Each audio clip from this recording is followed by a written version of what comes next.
Don't forget to subscribe, and turn the notifications. We upload daily. And check the source of this video to view all the images and videos if there was any. Getty. Australia is fierce about its football. A strong history of European immigration, an almost religious devotion to sport, and the kind of grim determination you would only find in a country roughly 5,000 miles from anywhere, all combine to make us madly devoted to the world game and insanely proud when the national team takes the world stage.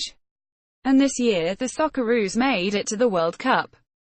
You bloody ripper. So that was why it was such a huge deal when we almost missed the whole thing. Australia's second-largest telecommunications carrier Optus bought the rights to stream all 64 games of the World Cup, exclusively through its Optus Sport app. It bought the rights from legacy TV broadcaster SBS, a network so renowned for programming only football and foreign films that it was once known as Sex Before Soccer, reportedly spending $8 million, roughly $5.8 for the privilege.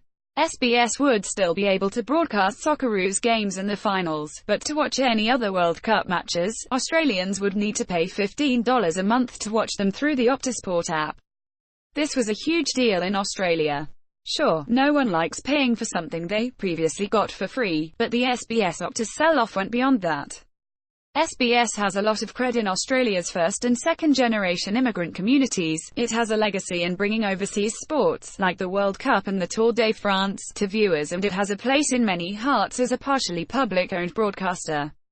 Optus had big boots to fill. But, to use an Aussie phrase, Optus munted it up. Its World Cup run has been a story about error messages, streaming dropouts and, ultimately, ceding all games back to the original broadcaster it bought the rights off. So I don't fully understand. Optus runs an actual nationwide phone network and they couldn't handle World Cup streaming. How is that possible? Mark Pess, at Impess, June 20, 2018. Obviously a royal commission into the Optus World Cup debacle is the only sensible way forward. Hashtag World Cup, Titus O'Reilly, at Titus O'Reilly, June 18, 2018. Big ups to the nonnas, yeeyers and taters that cursed Optus and brought the World Cup home to SBS, White Flag Rainbow, at Geoth_, June 20, 2018. Optus, streamed World Cup for all, boo, very well, no streamed World Cup games at all, boo, Streamed World Cup games for some, miniature Australian flags for others, pic. Twitter. 25 MPAA8A8W, Ben Smith, at BenSmith94, June 20, 2018. The problems set in from the opening weekend of the tournament, when football fans started complaining of error messages and dropouts while trying to stream the Egypt vs Uruguay match, a game only available through the app. Australians feel these dropouts keenly. If we're watching an international sporting event, chances are we stayed up till a million o'clock curled up in our Ugg boots and doona on the couch, thanks to our ridiculous time zone. We are serious about watching sport live, to use another Aussie phrase. We didn't come here to spiders. International readers note, a 100% real Australian phrase. Basically, we're not here to mess around.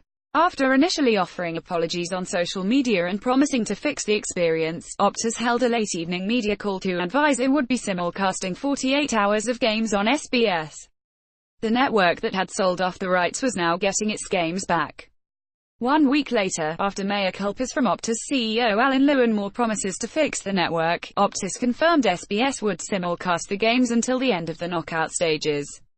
They also dropped the paywall on the app, giving it to all Australians for free. Finally, on Thursday, Optus capitulated completely. While the Optus app would still offer free streaming, SBS would get all games for the remainder of the Cup on broadcast TV. The Optus story is a valuable lesson for any carrier trying to jump on the media train in the digital era.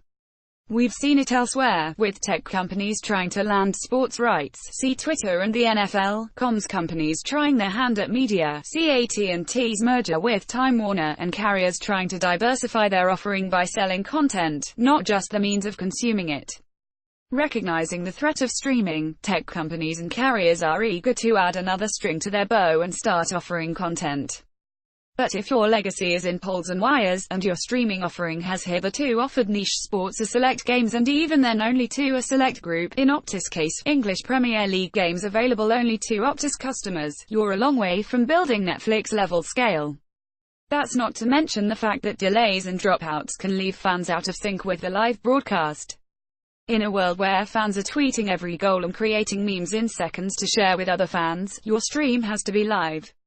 Not negotiable. Streaming tech company Ooyala sent out a warning to TV networks at the start of the World Cup that this year's event may well be the last hurrah for traditional broadcasters against mounting pressures from over-the-top streaming services.